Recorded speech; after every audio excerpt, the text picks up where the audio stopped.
Hey everybody, Questwise here, and today on the channel we're going to talk about something that I don't normally talk about on this channel very much. Divulge a little bit, a side of my gamerhood, a side of my nerddom that I don't share a lot on the channel, and that is narrative miniature gaming.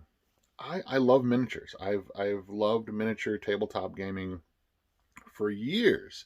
Um, Everything from fantasy to historical to science fiction, I love it all, and it's not something I share on the channel a lot.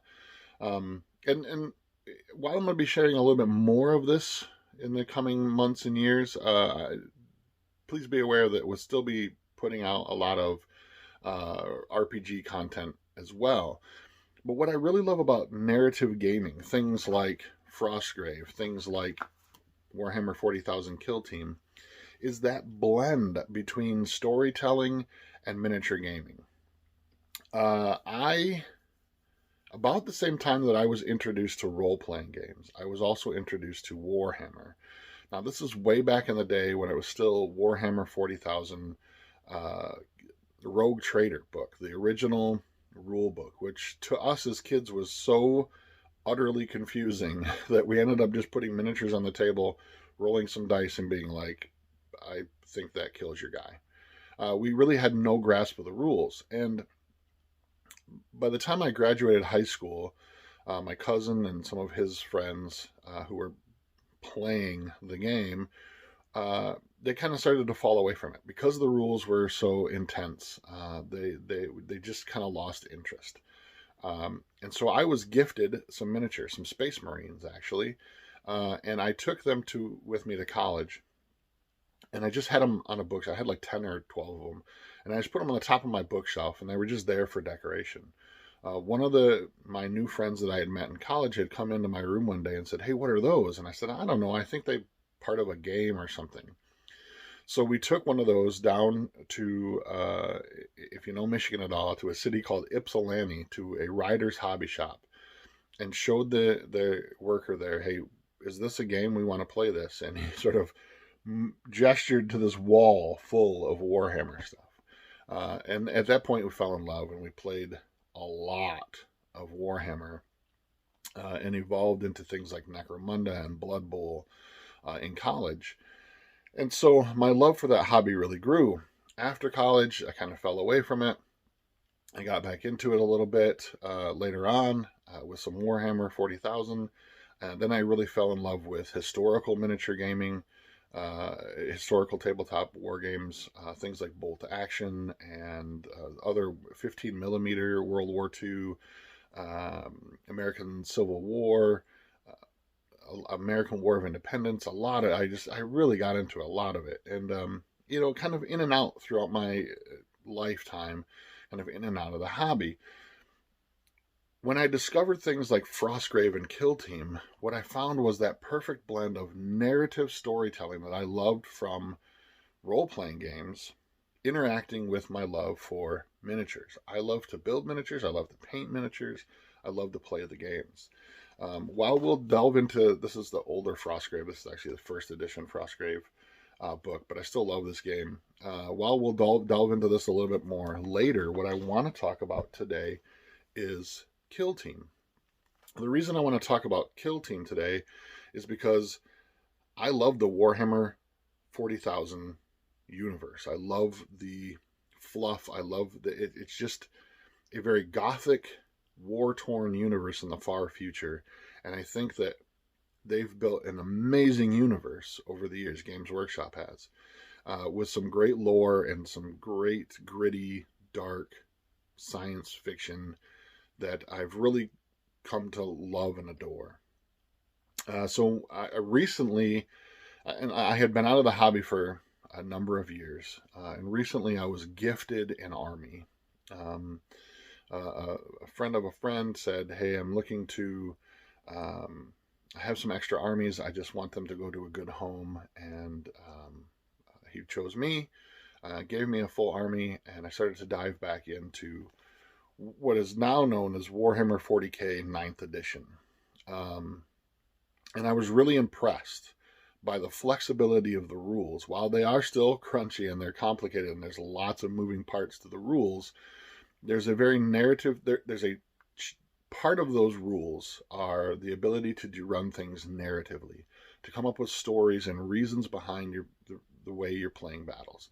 Now, in the past, I have done some competitive tabletop miniature wargaming. And I did that for quite a while. Was I good at it? No. I think I won one tournament, and it was a Star Wars X-Wing tournament. I won once or twice at a local tournament on a local level, like nothing to be proud of. But it was while the competitive aspect of the game is fun to some degree, it's really not what I'm in the hobby for. What I'm in it for is the narratively story-driven aspect of the game itself. I want the lore of the 40K universe to come out. I want it to be on the tabletop. I want characters and miniatures to sort of enforce that fluff, enforce that lore, and to tell a story. And in 9th edition, I was really impressed by the fact that they took that step forward into a more narrative. There are 3 ways to play. There's an open play where you bring in just whatever you want and you're just playing soldiers, right? There's matched play, which is the competitive aspect where you're every miniature, every figure has a point cost and you have a limit of what you can bring, and thus you're matched points wise with your opponent. And that's what they use a lot of times for competitive lists and competitions and those types of things. And then there's the narrative play aspect, which is the part that I'm really excited about, because it really allows you to create stories. It creates a reason why these figures are on the table, why they're battling, and they can gain experience through play, through each game, each story that you play out. Some of your figures can gain experience and gain different abilities and weapons and a more narrative aspect to it. Warhammer 40K is expensive, and I will tell you that flat out right now. It is an expensive hobby to get into. Games Workshop is a big company. I think last time I had heard, this is a couple years ago, they were the 2nd largest toy company in the world, next to like Hasbro. That's toys and games and stuff. Where they're at now, currently, I'm not sure, but they are up there. They're a big company, and they have amazing products. But in my mind, they are extremely overpriced. But I still love the game. The reason I want to talk about Kill Team today is because what Kill Team does is it allows you to play Warhammer 40K games on a much smaller scale. One of the reasons, 2 reasons why I love this idea. One, the narrative aspect of it. The narrative aspect in Kill Team is much higher than it is in 40K, or has the potential to be. A lot of this book contains ideas for how to run narrative games and scenarios in which it's not, they are kind of matched, but there's the aspect, the idea that things could be, your team could be ambushed by your opponent's team, and thus things are a little bit skewed against you, and vice versa. So there's some very, very narrative aspects to that, and that's why I love that. The other reason why I love Kill Team is that a lot of times, almost all the time, when I play Warhammer, I have to travel someplace. I have to go to a friend's house or to my friendly local game store, which we have 2 now in town here in northern Michigan. The one that's very big has lots of tables and lots of terrain, and a lot of focus on things like Star Wars Legion, which I also play,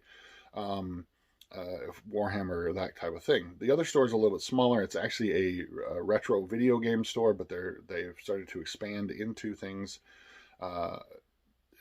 into smaller. They have some tables and stuff set up, and they have Warhammer there.